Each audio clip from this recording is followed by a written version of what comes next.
Okay. Before we have our quiet time, let's all get onto the same page. If you're reading from the Sparkly book, it's page 407, a new section entitled Perception and the Two Worlds. In the second edition, it is page 357, new section entitled The Two Pictures. In the first edition, it's page 333, The Two Pictures. In the JCIM, it's page 171, Perception and the Two Worlds. And if you're reading from the CIMS edition, it's page 343, Perception and the Two Worlds.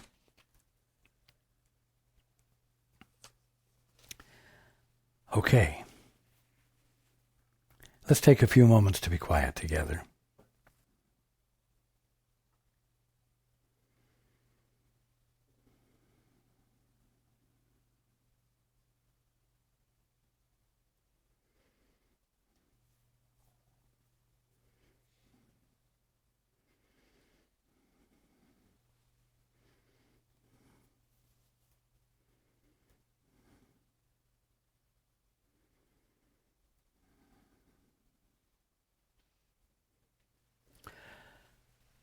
Good evening.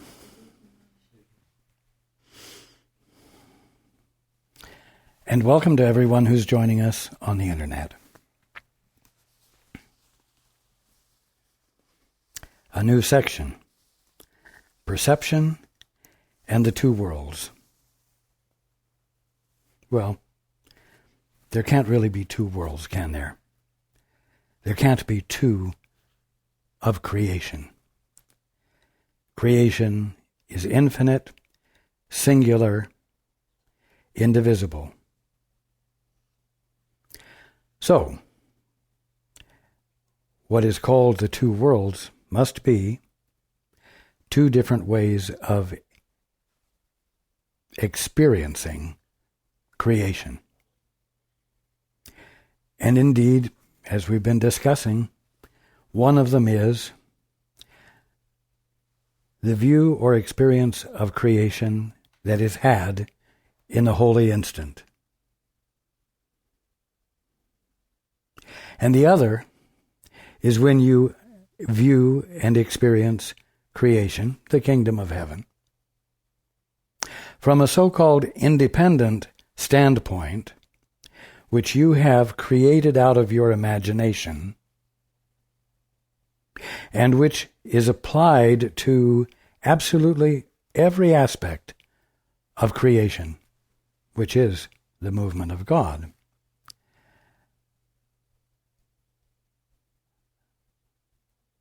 One is utterly harmonious, and the other is utterly chaotic, uncomfortable, unhappy, full of suffering, together with an indomitable will to overcome the suffering. Not by abandoning the viewpoint, the vantage point, but by staying in it and getting control of creation yourself.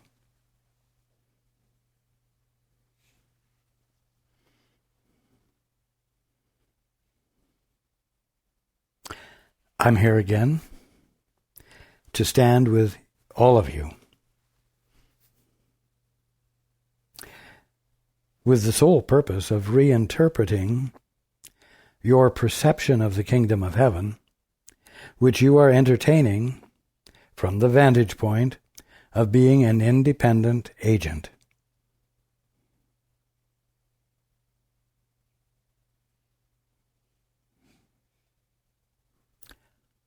That's my function right now. That is the function of the Holy Spirit right now. That is the function of your guides right now.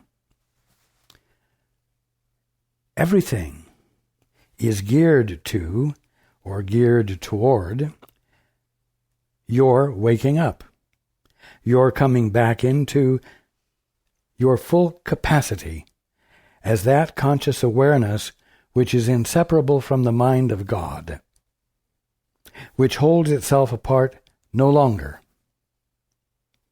thus allowing you to see creation as the Father is being it, and fulfilling your part in the co-creation of it.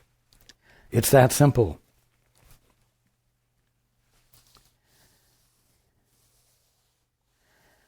Now, we've spent a lot of time talking about the special relationship, the unholy relationship, because at the bottom line, it is the most addictive human, I'm going to say non-divine, aspect of your mental makeup. It is the one most significant thing that stands in the way of awakening, of the return of sanity. And so it's very important.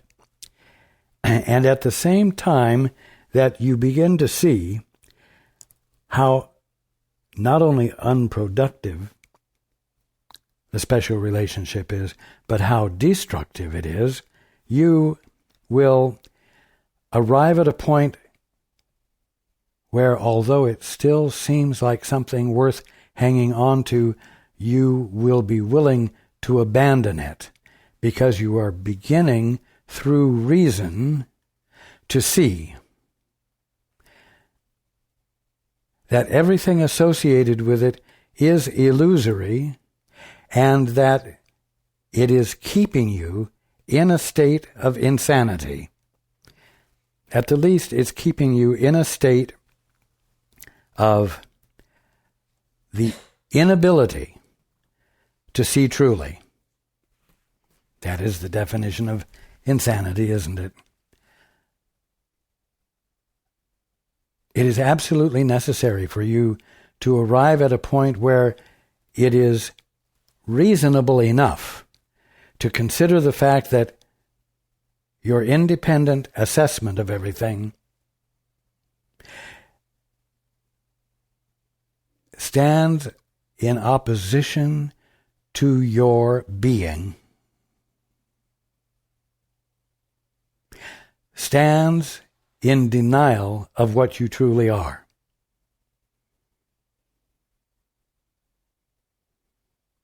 That realization, intellectual though it may be, is all it will really take for you to arrive at a point of, let's say, deciding to experiment or test out the possibility that it might truly make a significant difference in your experience of being, to abandon your independent stance and join with the Holy Spirit, that which is nothing more than your right mind, or join with me, or join with the Father, with the express desire of wanting all of your perceptions to arise out of the inspiration that follows an invitation to the Holy Spirit, me, or the Father, to know what the truth is, and to know it without engaging your capacity to imagine, to invite it without introducing any bias to what follows. Because you want, once and for all, to find out whether everything I'm talking about is true or crap. It's not fun, really, to sit on the fence and indefinitely not make up your mind, but consider all the possibilities, because it's very stimulating and does cause a certain feeling of bliss or inspiration. that's much more interesting than just plain old suffering.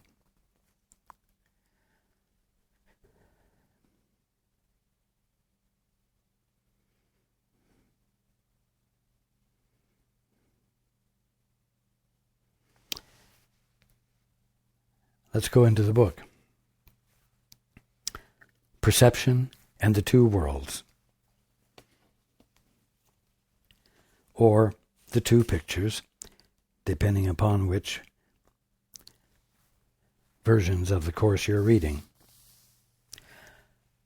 God established his relationship with you to make you happy. And nothing you do which does not share his purpose can be real. Now, isn't that amazing?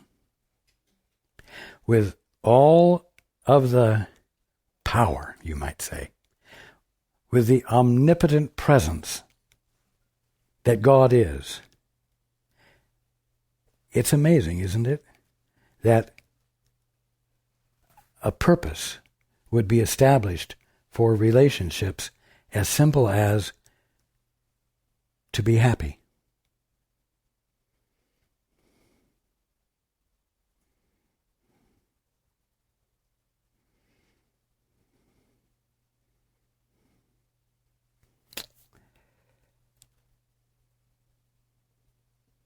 Not only that, the purpose that each thing that the Father has created and has relationship with is also to make happy. In everything that God's creation does, the purpose is to make happy. This is something which is very apparent to you in the holy instant. When you have relinquished your will and yielded to the Father with undefended interest, undefended presence of mind.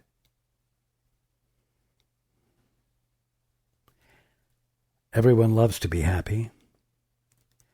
Everyone tolerates not being happy. Everyone puts up with it because occasionally there are bright spots.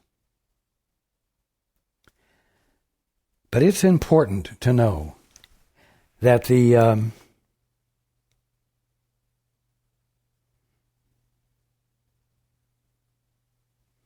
purpose of relationships is to make happy, to be happy, and nothing else.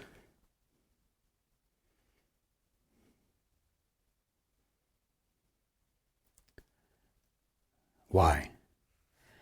Because it simplifies the correction of all illusions. Absolutely everyone understands what it means to be happy.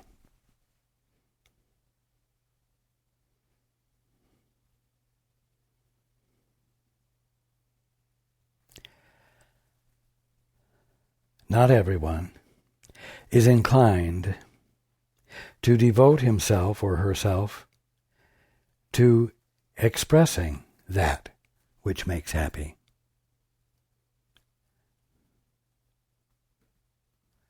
Why?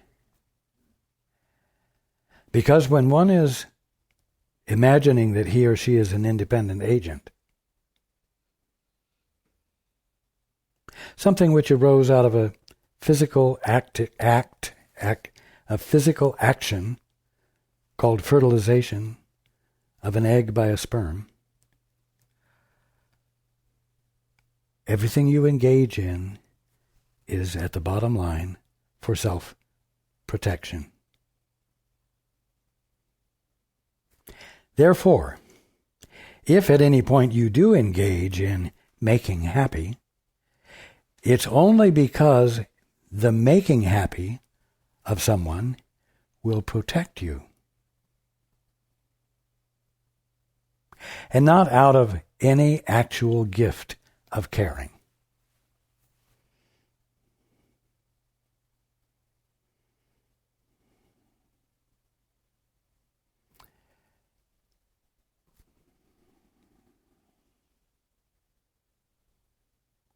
God established his relationship with you to make you happy, and nothing you do which does not share his purpose can be real.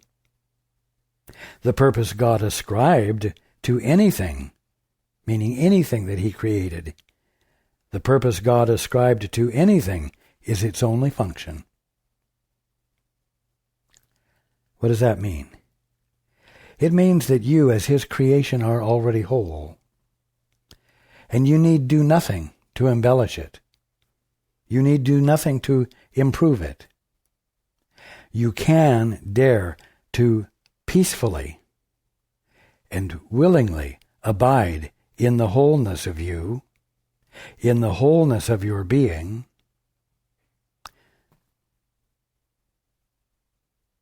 which is imbued with happiness because of the way in which it was created.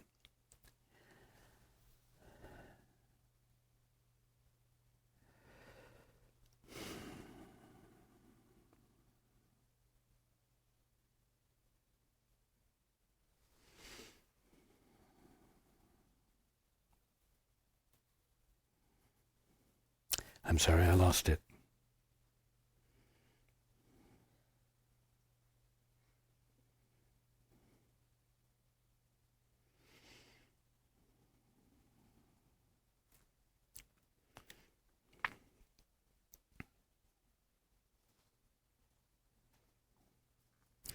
Because of his reason for creating his relationship with you, the function of relationships became forever, quote, to make happy, unquote, and nothing else.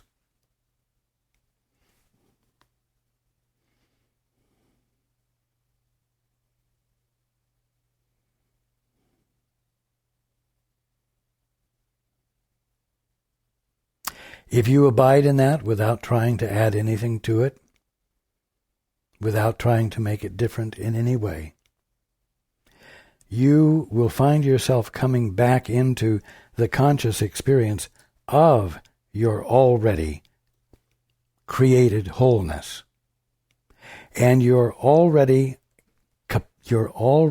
existing capacity to experience all of creation simultaneously, fully.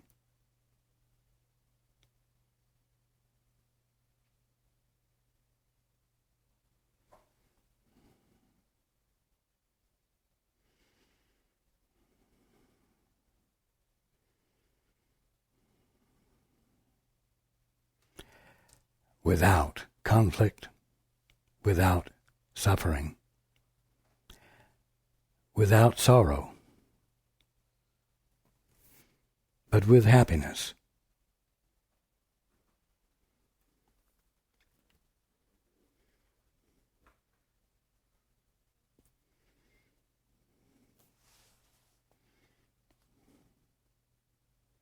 To fulfill this function, you relate to your creations as God to his.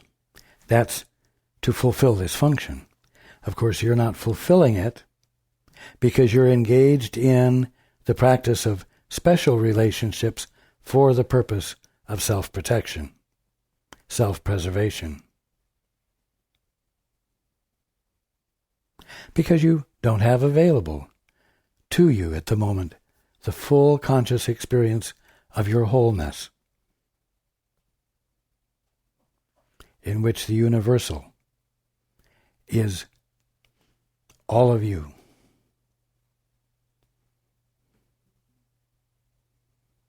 Where the oneness of your being is inseparable from the oneness of all that is, not just as an idea, but as a conscious experience of peace, a conscious experience of perfect safety, a conscious experience of happiness, which flows from you and is received by all, and flows from all and is received by you.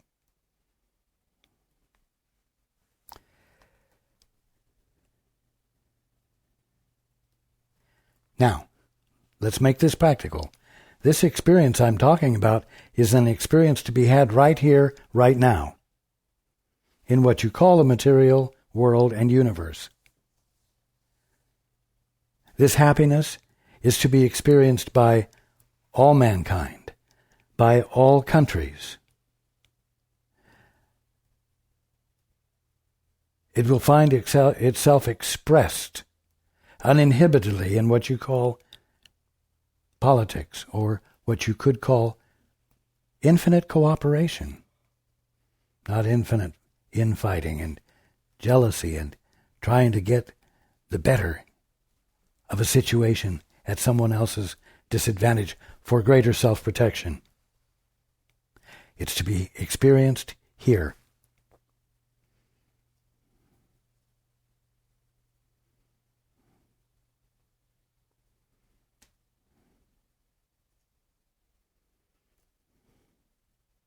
To fulfill this function, you relate to your creations as God to his.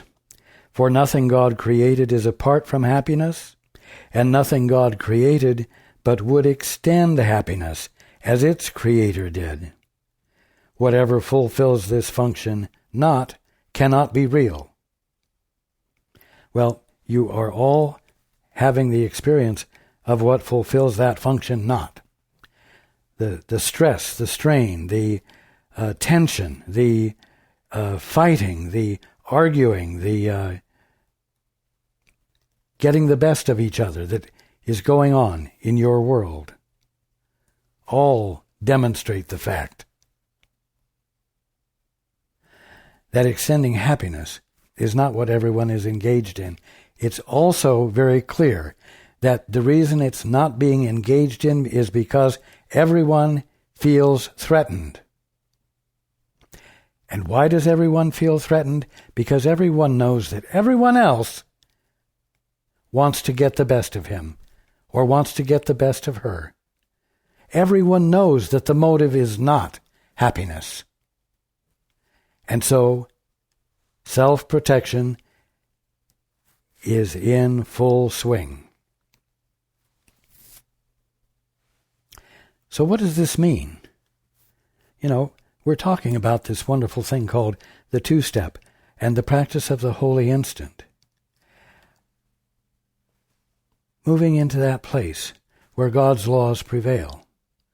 And you do think of it as a mental space, a mental place to move into where God's laws prevail. But here's the thing. God's laws prevailing will be manifest on your globe. God's laws prevailing will manifest as cancer disappearing, as illness, sin, disease, death disappearing, being replaced by that which obviously makes happy and is happy. Mind you, it's got to happen here and now in your current perception of the kingdom of heaven, in the world you are presently experiencing.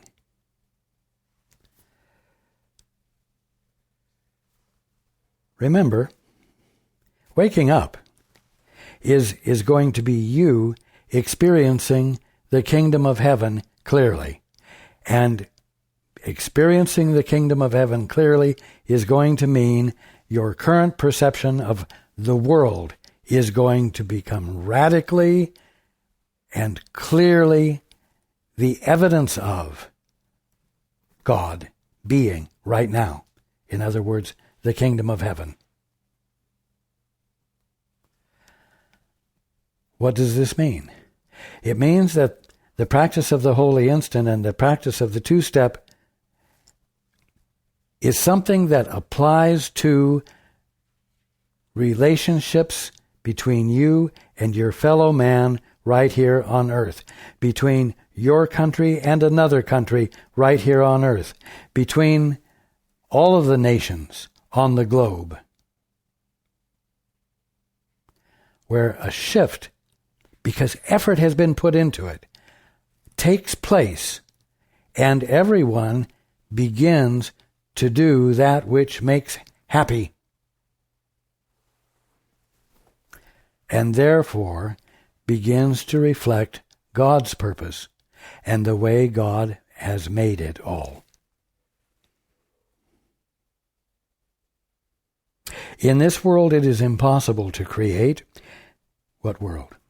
In the world of the orphanage. In the world of independent authorship and independent agents and individualities with a will who can, by the exercise of their will, actually make things, create things, and govern and control them well.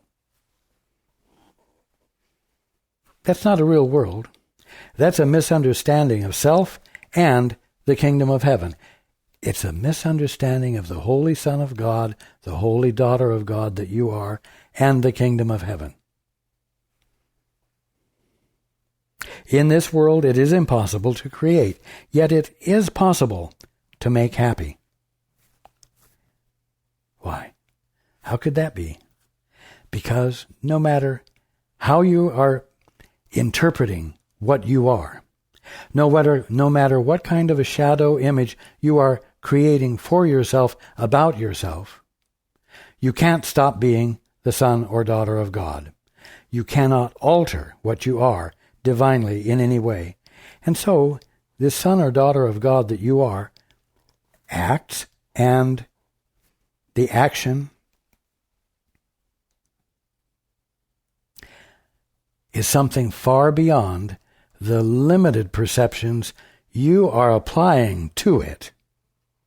In other words, the acts of the sons and daughters of God are acts of infinite love. But if you, believing that you are an independent agent, who is vulnerable, who needs to protect himself, then that very act, which is a divine act of infinite love, will be interpreted to be an effort to control another independent agent.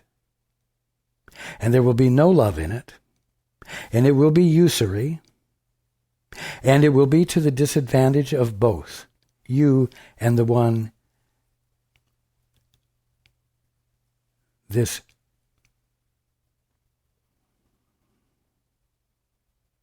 misinterpreted act is being applied to.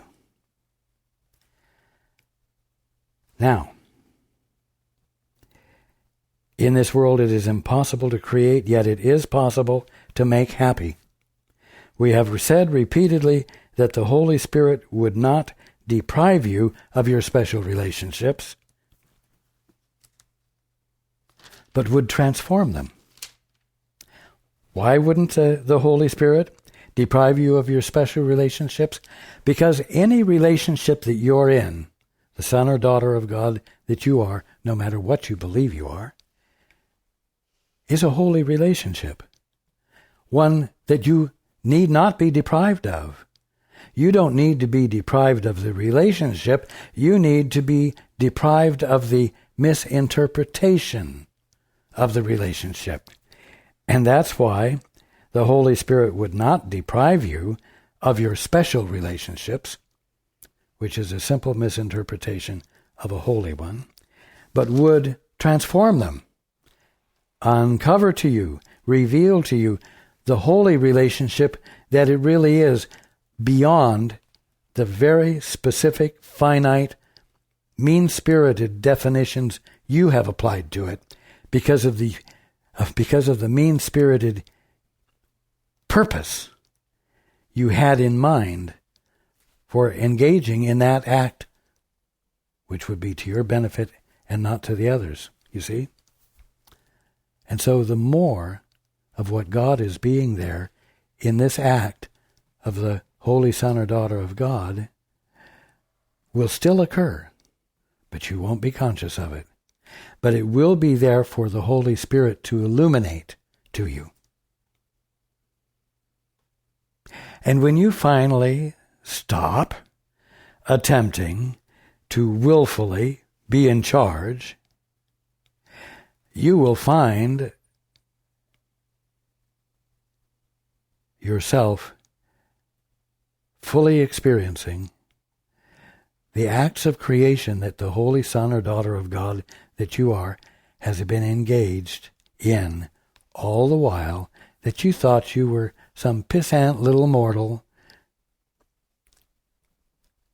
becoming something and protecting himself or herself in the process.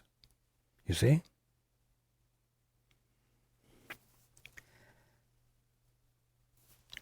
I'm going to read it again.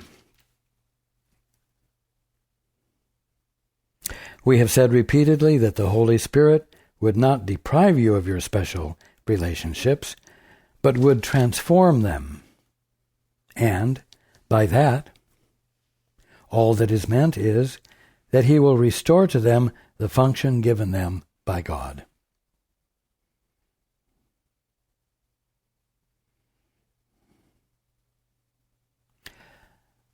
The Holy Son or Daughter of God, in a demented sort of way, moves and acts and does things that aren't really being done. He protects himself so that a vulnerability that doesn't exist won't be experienced by him because of how well he's protected himself.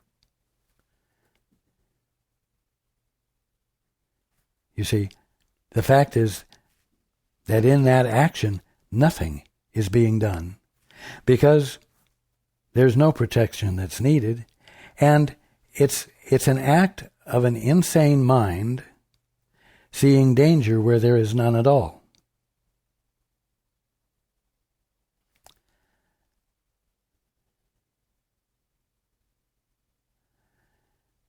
Those who are not caught in the dream, observing the Son or Daughter of God behaving in this self-protective way, can see that the problem that one is trying to solve by defense doesn't exist, and that the effort that's being put forth by that Holy Son or Daughter of God is meaningless because there's no call for it. And they know that the time will come when that Son or Daughter of God will abandon his commitment to his independence and will come into the full awareness of what's really been happening, the kingdom of heaven, the Son or Daughter of God, being uninterruptedly the Son or Daughter of God, not having lost his or her birthright. It's that simple. The function you have given them is clearly not to make happy. But the holy relationship shares God's purpose rather than aiming to make a substitute for it. Key thing. The holy relationship shares God's purpose rather than aiming to make a substitute for it. The special relationship aims to make a substitute for God's purpose, because God has been put on the back shelf, out of sight, out of mind. And so the substitute for God's purpose is a purpose in opposition to God, as well as being one that obscures God and distracts you from remembering that there is another way to look at this with God, and in possession of your full birthright. Every special relationship which you have made is a substitute for God's will, and glorifies yours instead of his because of the delusion that they are different. You see, you think that God has given you a capacity to be his offspring independent of God.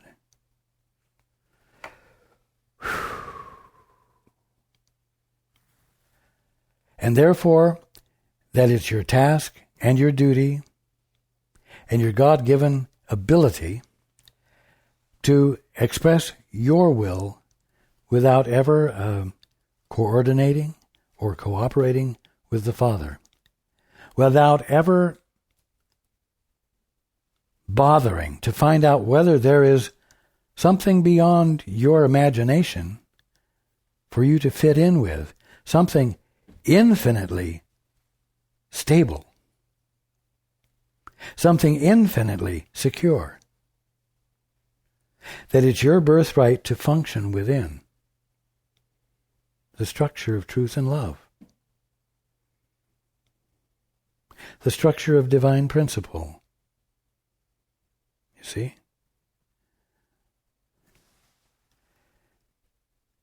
And so you think that you have a will different from the Father's, and you think that it's supposed to be different from the Father's, and so you plow forward in the attempt to actualize that. And all relationships that arise within that context are special relationships. The thing that we're all learning to let go of, to stop valuing, to stop re-energizing.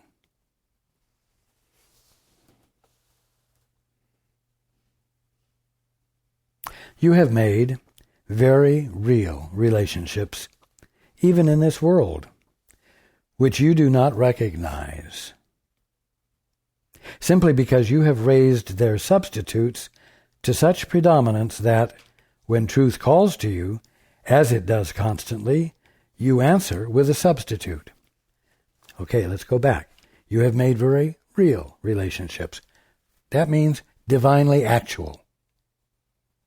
As a holy son or daughter of God, you have been relating with other holy sons or daughters of God, no matter what the shadow figures are that have been superimposed upon them by you, and upon you by you, and upon you by them, and upon them by them. You see, you just can't get away from the fact that you are the holy sons or daughters of God right now, and no matter how you obscure that through the use of shadow figures, it doesn't change anything.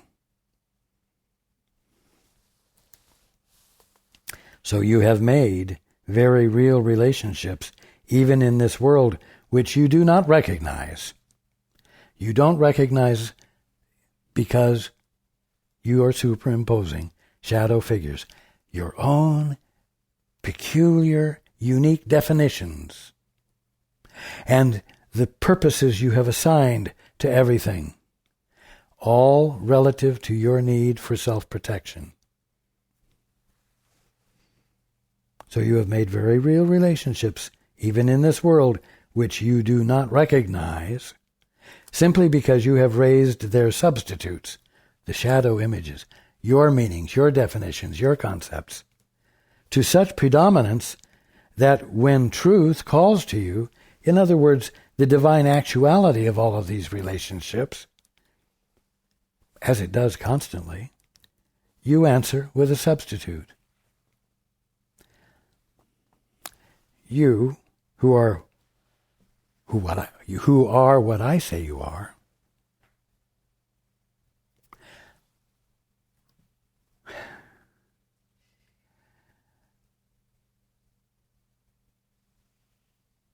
here is the answer. Here is the appropriate response. My response is to who I say you are. And I will not let you off the hook. You are who I say you are, until you teach me different. And I will only allow you to teach me something different as long as it still serves me and my safety, my self-protection. You see?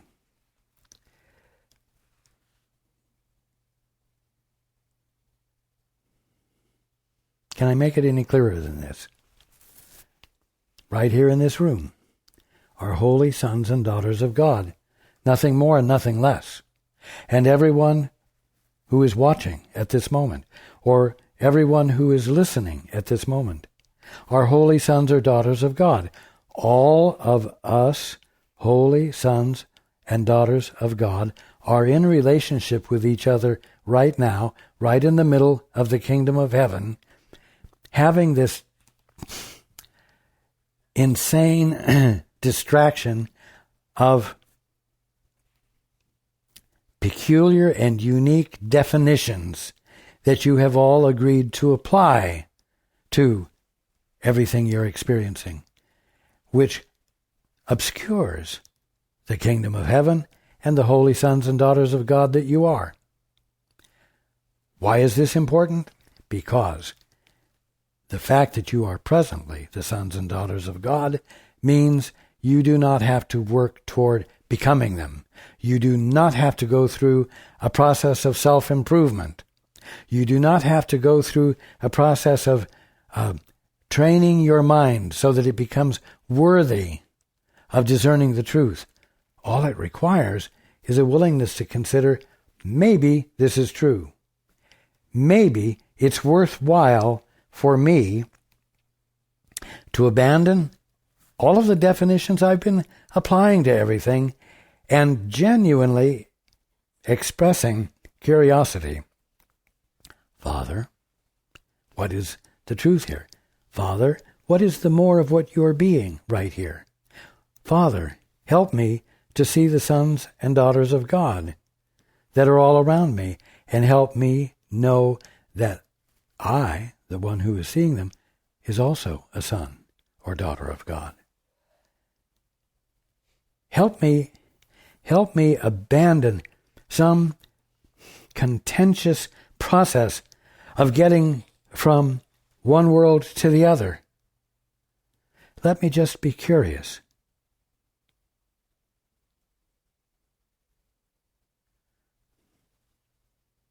Help me.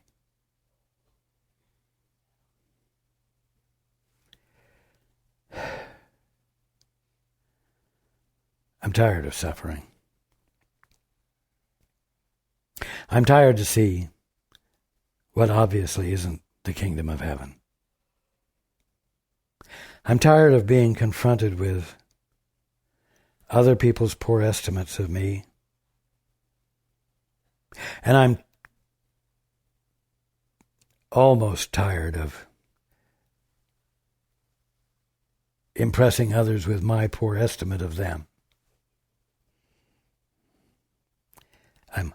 I'm almost tired of it. It's just that it still seems to have some value.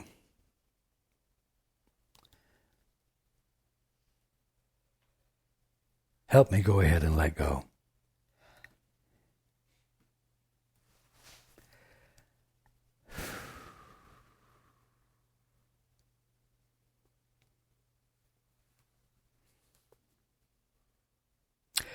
Every special relationship which you have ever undertaken has, as its fundamental purpose, the aim of occupying your minds so completely that you will not hear the call of truth. In other words, you will not experience even a glimmer, a hint of the divinity of the one you're in relationship with. Their divinity won't even creep through any weak chinks in the shadow figure you're imposing upon them and holding them to in your mind and absolutely sure of yourself. In a sense, the special relationship was the ego's answer to the creation of the Holy Spirit, who was God's answer to the separation. When you said, but Father, I'd rather do it myself. But Father, I'd rather see it myself. But Father, I'd rather define what everything is. And you made commitment to it. You joined another son or daughter of God in mutual agreement to abandon your remembrance of your inseparability from God. You caused that which you divinely are to become unavailable to you consciously. And so it was held in trust and called the Holy Spirit. It's that simple. It was there, not allowed to disappear, not allowed to be lost by God, so that you would have the means of experiencing healing, so that you would not be lost forever, but actually forever securely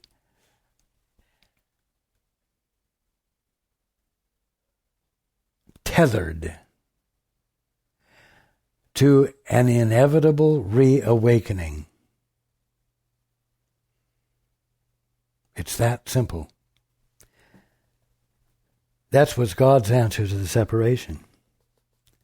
Now, the ego's answer to the creation of the Holy Spirit was to create a special relationship. A relationship in which you could forever spend your time and energy securing yourself as an independent agent and securing it without terminal threat. We'll put it that way. In other words, the ego's answer to the separation, the ego's answer to the creation of the Holy Spirit, which was the Father's answer to the separation, was to cause you to become so preoccupied with self and self-protection and self-development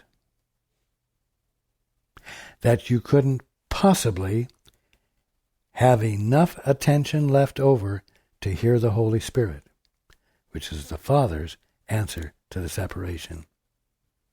So special relationships have as their goal your blindness to your salvation, your blindness to coming back into your right mind.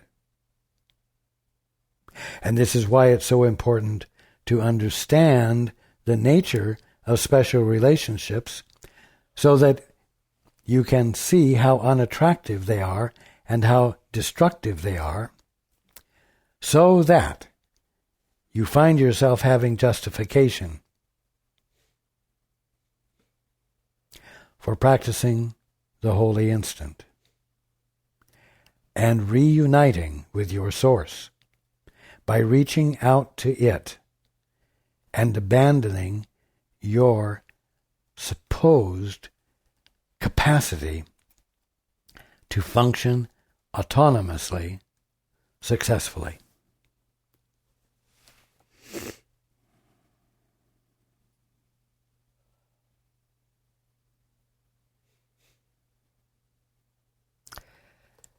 In a sense, the special relationship was the ego's answer to the creation of the Holy Spirit, who was God's answer to the separation.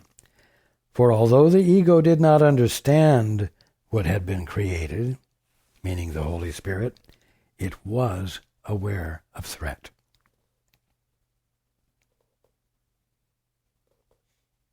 The whole defense system, which the ego evolved to protect the separation from the Holy Spirit, was in response to the gift with which God blessed it, and by his blessing enabled it to be healed. Again, the whole defense system, the whole ball of wax of special relationships, the whole defense system which the ego evolved to protect the separation from the Holy Spirit, was in response to the gift with which God blessed it. God blessed the separation by providing the Holy Spirit as the forever anchor to your sanity, which means that you will inevitably come back into your full right mind.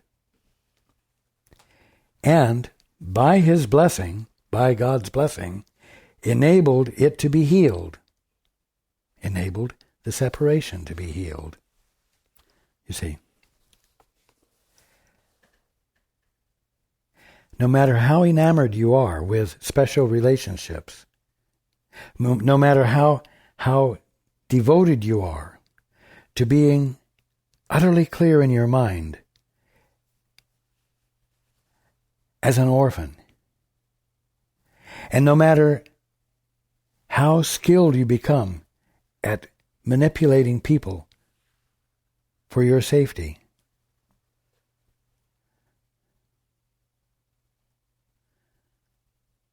all of which blinds you to your healing of the separation, God's gift stands immovable. And this means that you, in your ignorance, stand in the midst of an infinite, eternal intent for you to come back into your right mind. Now that's incredible love. That is an incredible intent to make happy.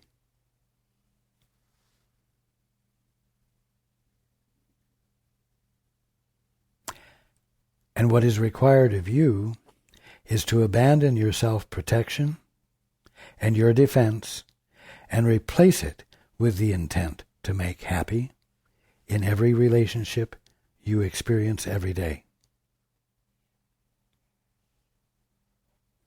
And you know what? It's going to take commitment to do it. And it's going to take actually doing it. And that's the task. That's the purpose that stands in front of you to be actualized.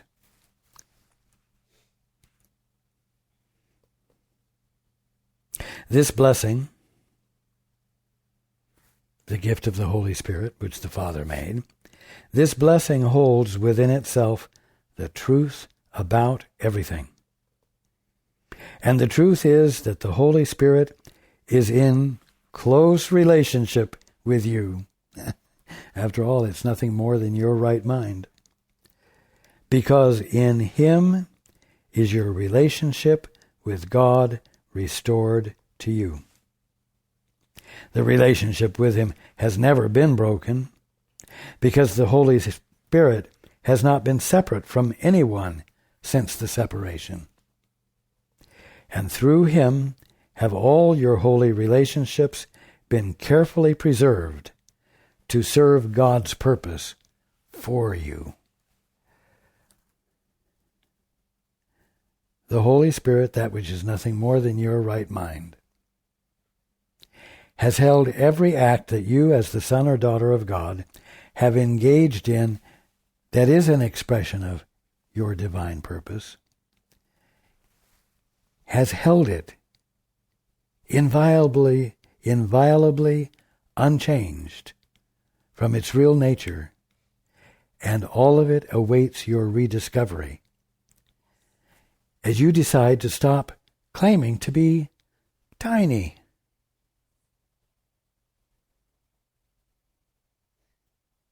Mortal.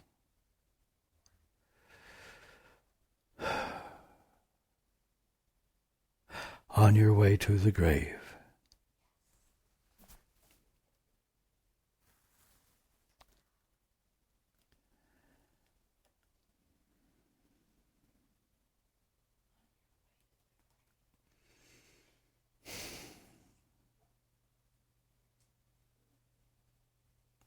We are at a threshold here. A threshold which will not necessitate our continuing to study through to the end of the book.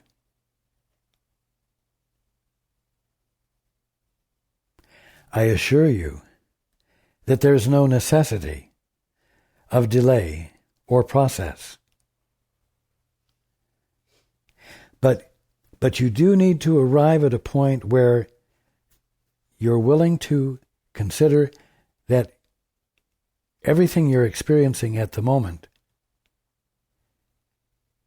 is delusional. Why? Because if you're honest, you will tell me that it is not making you happy. You are not made happy in your relationships, and you are not making happy in your relationships. And you know that isn't your primary goal, except with a few favored few.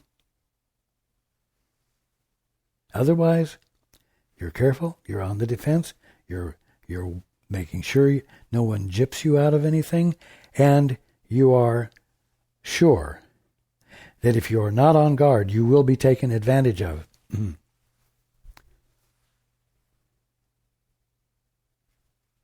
That picture you're entertaining says you're not in a world. You do not see yourself in a world whose aim it is to make you happy.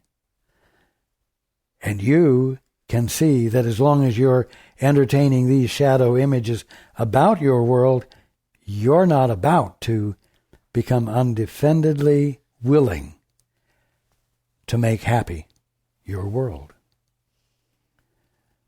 So you're in a catch-22, or you're not. Maybe you're not.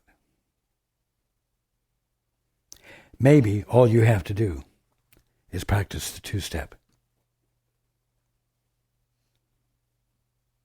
Maybe all you have to do is to shut up the mind that you're using to create shadow images, and in the silence, inquire of your Father, what is the truth? What is the truth here?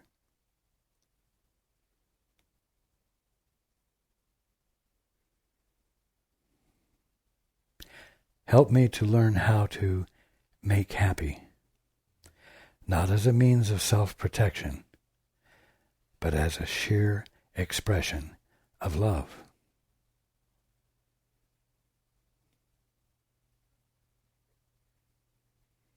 Help me participate in being the leaven that leavens the whole lump. That transforms the world not by force or control,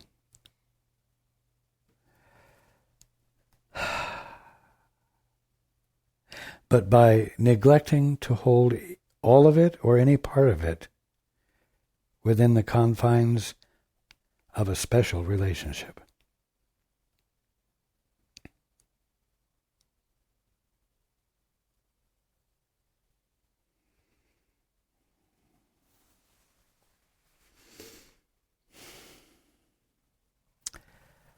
I love you all.